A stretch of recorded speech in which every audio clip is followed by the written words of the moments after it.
자, 여러분들 오늘 1교시는 장애이해 및 인권교육을 실시하도록 하겠습니다. 자, 오늘 선생님 강의를 먼저 보고 그 다음에 엽서를 꾸며서 엽서 만들기 활동을 할 거예요. 자, 그런데 엽서 만들기 활동을 하기 전에 선생님이 몇 가지 장애와 관련된 에티켓에 대해서 조금 이야기를 하고 이제 시작하도록 하겠습니다. 최근에 이 강아지를 본 친구들 많죠? 최근에 뉴스에서 이제 이 강아지가 나왔었는데, 이제 이 강아지가 이제 시각장애인 안내견이 되기 위해서 이제 교육을 받는 과정에 있는 강아지이고, 이 친구가 이제 서울에 있는 어떤 대형마트에 이제 훈련을 위해서 사람들이 많이 있는 공공장소에 갔는데, 이제 그 대형마트의 직원이 이 시각장애인 안내견에 대한 지식이 좀 부족해서 이제 이 강아지를 막 고성을 지르면서 내쫓았다고 해요. 그래서 그 과정에서 이제 이 강아지가 너무 놀래서 막 이렇게 바닥에 막 분뇨를 막 이렇게 싸고 막 그렇게 했다고 합니다.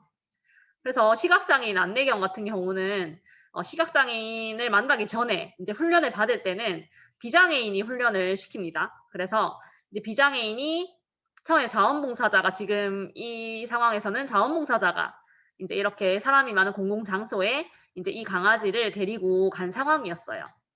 이렇게 자원봉사자가 이제 훈련을 시키고 나중에 시각장애인 데리고 활동을 진짜 하게 되는데 교육 수료 이후에 이제 이렇게 시각장애인 안내견이나 뭐 이렇게 휠체어라든지 아니면 보조공학기기라든지 아니면 활동보조인 뭐 이런 사람들이 어디든지 장애인과 함께 뭐 입장이 다 가능하게 되어 있어요. 학교든 마트든 뭐 식당이든 카페든 다 갈 수 있게 돼 있는데 뉴스 본 친구들은 알겠지만 시각장애인 안내견이 개니까 식당이나 카페에서 거부를 많이 당한다고 해요. 입장 자체를. 근데 이렇게 입장을 거부당했을 땐 법적인 조항에 의해서 300만 원 이하의 벌금에 처해질 수 있어요. 그런 사업장이나 아니면 사업주에게. 그렇기 때문에 절대로 이제 입장을 거부해서는 안 되고, 그리고 또 강아지가 입장을 못하게 되면 시각장애인도 입장을 못하는 거죠. 그렇기 때문에 이거는 장애인 차별금지법에 위반이 됩니다. 예. 그래서 여러분들도 이것에 대해서 좀 이렇게 알았으면 좋겠고, 그리고 한 가지 더 얘기하자면, 이제 이 강아지는 이제 시각장애인에게 눈과 발이 되어주는 존재죠. 그래가지고 이 강아지들이 이제 시각장애인들이 걸을 때 조금 위험한 상황일 때도 이제 조금 예방도 해주고, 그리고 또 길을 찾을 때 좀 헷갈려하면 시각장애인 안내견이 좀 도움을 주기도 해요. 그런데 이제 여러분들이 혹시나 이런 사람들 많아요. 실제로 선생님 대학생 때도 시각장애인 안내견과 함께 다니는 이제 친구들이 있었는데, 이제 이렇게 같이 이제 특수교육을 공부하는 사람들이지만 이제 실제로 보면 골든 리트리버이기 때문에 정말 순하고 귀여워요. 그래서 이렇게 가고 있는데 막 이름을 부른다든지 큰 소리로, 아니면 막 뭐 너무 귀여워 이렇게 큰 소리로 막 귀여워 막 이렇게 한다든지, 아니면 강아지를 막 만지기도 하고, 또는 강아지에게 간식을 주는 사람도 있어요. 이제 이렇게 시각장애인 안내견이 활동하는 도중에 막 큰 소리를 친다든지 아니면은 만진다든지 간식을 주거나 하면 강아지의 집중이 흐트러질 수도 있겠죠. 집중이 흐트러지면 방향 찾는데도 이제 방해가 되고, 그리고 또 이렇게 정말 이제 심각한 상황에서는 심하면 강아지가 이제 피하다가 시각장애 안내견 몸도 같이 움직이면서 이렇게 뭐 벽에 부딪힌다든지 이렇게 위험한 사고가 나타날 수도 있습니다. 그렇기 때문에 강아지가 이제 활동한 도중에 절대로 만지거나 간식을 주거나 큰 소리를 내서는 안 돼요. 큰 소리로 막 이렇게 부른다든지 그러면 안 됩니다.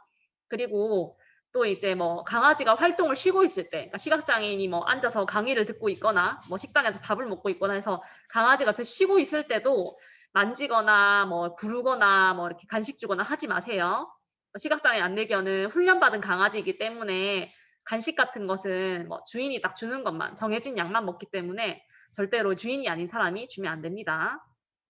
그리고 또 한 가지만 더 장애와 관련된 에티켓을 살펴보면, 여러분들 이 저상버스 본 친구들 많죠? 자, 이 버스는 대구나 서울에 엄청 많은데 울산에는 그렇게 많진 않아요. 근데 그래도 타본 친구들이 많이 있을 거예요. 보통은 버스가 이렇게 입구에 올라갈 때 이제 높은 계단이 2개가 있는데, 저상버스 같은 경우는 굉장히 바닥이 낮죠. 낮아서 저상버스예요. 낮은데 이거는 뒷문에서 경사로가 나오기 때문에 뒷문을 통해서 휠체어를 탄 장애인들이 타고 내릴 수 있는 버스예요. 근데 선생님이 이 버스를 이제 경주에서 몇 년 전에 탔는데 어떤 사람들이 싸우는 걸 봤어요. 뭐였냐면은 인제 휠체어를 탄 지체장애인이 인제 뒷문으로 휠체어를 타고 이제 올라왔는데 이제 지금 마우스를 보면 이쪽 자리에 앉아 계신 어떤 할아버지께 휠체어를 탄 그 지체장애인이 좀 비켜 달라고 했어요. 근데 할아버지가 "왜?" 하면서 "내가 먼저 왔고 나는 여기 먼저 앉았고 너도 앉아 있는데 왜 비켜 달라 하냐." 하면서 막 소리를 지르시고 막 이렇게 두 분이 싸웠습니다. 근데 휠체어를 탄 장애인이 뭐 그 할아버지 말씀대로 앉아 있는데 왜 또 자리를 비켜 달라고 하는 건지 왜 그럴까요? 생각해 보면 여기 그림을 잘 보면 다른 자리들은 이렇게 손잡이가 다 있어요, 의자에. 지금 여기 해상도가 좀 낮아서 안 보이지만 뒷자리도 그렇고 여기 앞에도 그렇고 다 손잡이가 있는 의자 모양인데 여기 이 자리랑 이 자리는 의자에 손잡이가 없죠. 모양이 다르다 그죠. 왜 그럴까요? 이 의자는 접이식 의자예요. 우리 학원 버스 같은 데 타면 이렇게 딱 이렇게 탁탁 접어서 정리할 수 있는 그런 의자가 있죠. 중간에 보통 달려 있죠. 의자와 의자 사이에. 그러니까 딱 접을 수 있는 의자인데 버스에 왜 접이식 의자가 있을까요? 이렇게 휠체어가 우리 버스 타면은 버스가 고가도로도 올라가고 지하차도로도 내려가고 커브도 틀고 하다 보면 버스가 많이 흔들리고 막 이렇게 기울고 이렇게 한다 그죠? 그렇게 기울고 흔들리는 버스 안에서 바퀴 달린 휠체어 위에 앉아 있으면 같이 이렇게 흔들리거나 아니면 심한 경우에는 확 뒤집어져서 전복이 될 수가 있어요. 그러면 인제 다치겠죠, 위에 안에 앉아 있는 사람이. 그렇기 때문에 고정을 꼭 해 줘야 돼요. 그냥 있으면 안 되고 여기 있는 이 의자를 접어서 고정을 이렇게 기둥 여기 옆에 있는 바에다가 고정을 해야 돼요. 그런데 인제 그 할아버지는 그 상황을 모르시고 "너 앉아 있는데 왜 나한테 자리 비켜 달라 해." 이렇게 하시는 거고 이제 그 휠체어 탄 분은 인제 설명을 하시기보다는 이제 같이 막 그냥 흥분해서 막 싸우시더라고요. 근데 기사님은 또 말을 한 마디도 하지 않으셨어요. 그러니까 선생님 생각에는 기사님도 어쩌면 몰랐기 때문에 그냥 이제 얘기를 안 하신 것이 아닌가라는 생각이 들더라고요.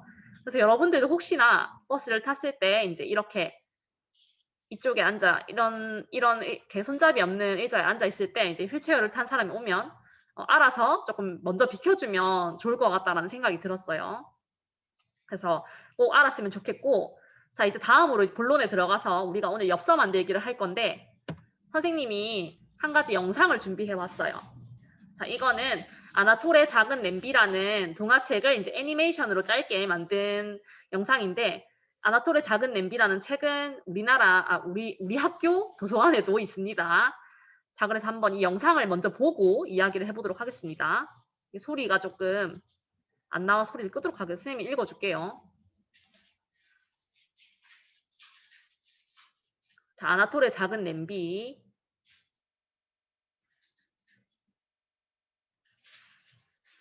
자 아나톨은 작은 냄비를 끌고 다녀요. 어느 날 갑자기 냄비가 머리 위로 쿵 하고 떨어졌어요. 하지만 왜 그랬는지는 아무도 몰라요. 냄비 때문에 아나톨은 평범한 아이가 될 수 없었어요. 그래서 아나톨은 사랑이 많이 필요한 아이예요. 그래서 지나가는데 모르는 사람을 포옹을 탁 합니다. 안아줘요 하면서. 하지만 사람들은 불편해하죠.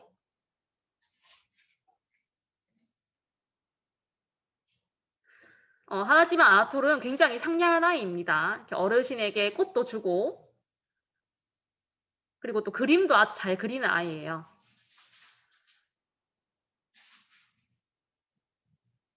그리고 음악을 아주 사랑하는 아이예요. 잘하는 게 정말 많은 친구입니다. 상냥하죠. 이렇게 고양이에게 우유도 주고. 하지만 사람들은 자꾸 냄비만 쳐다봐요. 아나톨은 안 보고 냄비만 쳐다봅니다. 냄비를 끌고 다닐 때마다 끽끽거리면서 시끄러운 소리가 나요. 사람들이 그래서 눈총을 막 주고 무섭나 봐요.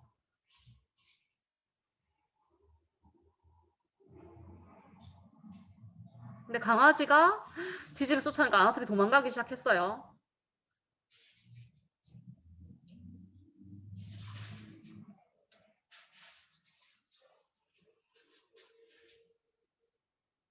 다행히 강아지는 줄에 묶여 있어서 따라오지 못했지만 아나톨이 틈에 걸려서 냄비가 틈에 걸려서 넘어졌어요.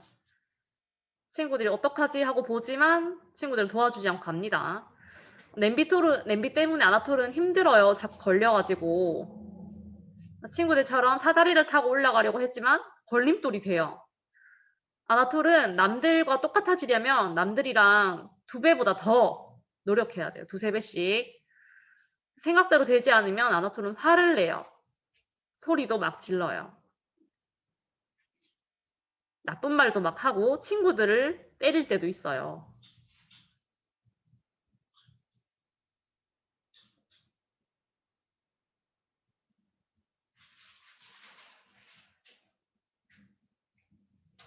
아나톨은 냄비가 없어졌으면 정말 좋겠어요. 하지만 냄비는 없어지지 않아요. 작은 냄비 때문에 아무것도 할 수가 없어요. 결국 숨어버리기로 했죠. 그러면 더 편해질 것 같았어요. 오랫동안 숨어 있었는데 사람들은 아나톨을 조금씩 잊어버렸어요. 아무도 아나톨에게 말을 걸지 않았어요. 다행히도 세상은 아나톨의 생각대로 되지 않았어요. 꼭꼭 숨어라, 머리카락 보인다. 세상에는 평범하지 않은 사람들이 있거든요. 그런 사람들을 만나기만 하면 돼요. 너도 있네. 나도 있어. 니께 좀 더 크네. 그래서 이렇게 말을 걸어줍니다.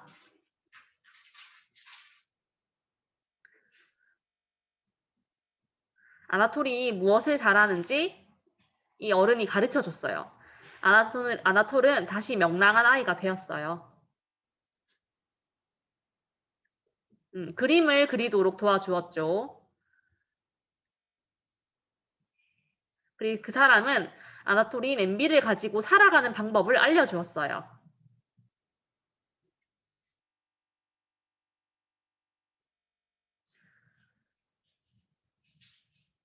그 사람은 아나톨이 재능이 아주 많은 아이라는 걸 알았어요.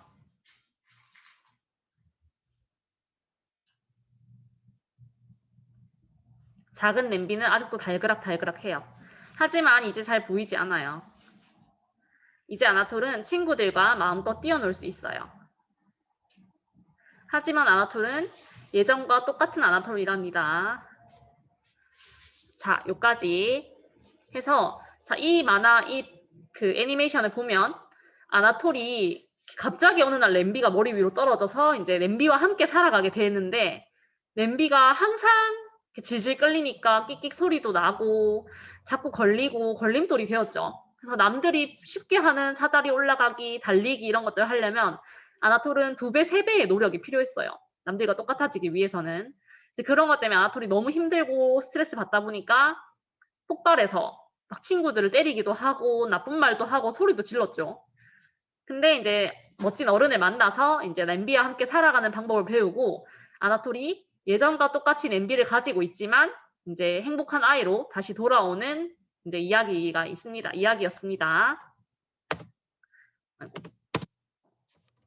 자, 그래서 엽서에는 여러분들이 내가 가지고 있는 냄비, 우리 모두가 선생님이 생각했을 때 모든 사람이 냄비를 가지고 있다고 생각해요. 세상에 완벽한 사람은 없죠. 그래서 뭔가 한 가지는 남들처럼 잘하기 위해서는 나는 2배씩 노력해야 되는 부분들이 다 있다고 생각을 해요. 그래서 내가 가지고 있는 냄비가 무엇일까?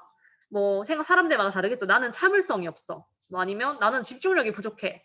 아니면 나는 뭔가 모르게 남들처럼 꾸며도 촌스러워. 라든지 여러 가지로 자기만의 막 콤플렉스나 이런 게 있을 수 있어요. 내가 가지고 있는 냄비는 뭔지, 그리고 내가 그렇게 부족한 점이 있지만 내가 행복하게 내가 살아가는 방법은 무엇인지, 그리고 또 내가 냄비랑 함께 살아가는 방법을 알려준 사람은 있으면 혹시 그런 것들도 엽서에 한번 적고 그림으로도 그려보고 하면 좋겠죠. 그런 건 부모님이 될 수도 있겠고, 선생님이 될 수도 있겠고, 친구가 될 수도 있겠고, 아니면 연예인이나 이렇게 유명한 사람일 수도 있어요. 그리고 우리 주변에 있는 많은 아나톨들에게 우리가 해줄 수 있는 것, 그런 건 어떤 것이 있을까 하는 걸 한번 생각해 봤으면 좋겠어요. 선생님이 1학기 때 장애 이해 교육, 온라인 교육 시간에 장애라는 것도 한 가지 특징이라고 했다, 그죠? 눈에 도드라지는 특징이라고 했어요. 그래서 우리가 모두가 다 눈에 도드라지는 눈에 도드라지지 않더라도 아나토리 냄비처럼 다 이런 특성이 한 가지씩은 노력해야 되는 부분이 한 가지씩은 다 있다고 생각해요. 그래서 그런 부분에 대해서 한번 생각해 보고 이제 그것을 함께 그거를 장애가 뭐 없어지고 이런 게 아니기 때문에 우리의 특성이 사라지는 건 아니에요. 그것도 우리의 일부이기 때문에 우리가 그걸 끌어안고 함께 살아가는 방법 이런 것들에 대해서 한번 생각해 보는 시간을 가지고 엽서를 한번 예쁘게 꾸며 주셨으면 좋겠어요. 그래서 엽서를 꾸며서 이제 반에서 잘하는 친구, 우리 반 우수자 2명에게는 상품을 이렇게 줄 건데, 자, 이 두 가지 수첩이랑 이제 연필을 같이 줄 건데, 이 수첩이랑 연필은 모두 다 자폐성 장애를 가진 디자이너들이 직접 만든 디자인한 이제 노트와 연필입니다. 그래서 예쁘죠? 이 예쁜 상품을 주도록 할 거예요. 엽서를 한번 예쁘게 만들어 보도록 합시다. 강의는 여기서 마치도록 할게요. 예쁘게 엽서 만들어 주세요.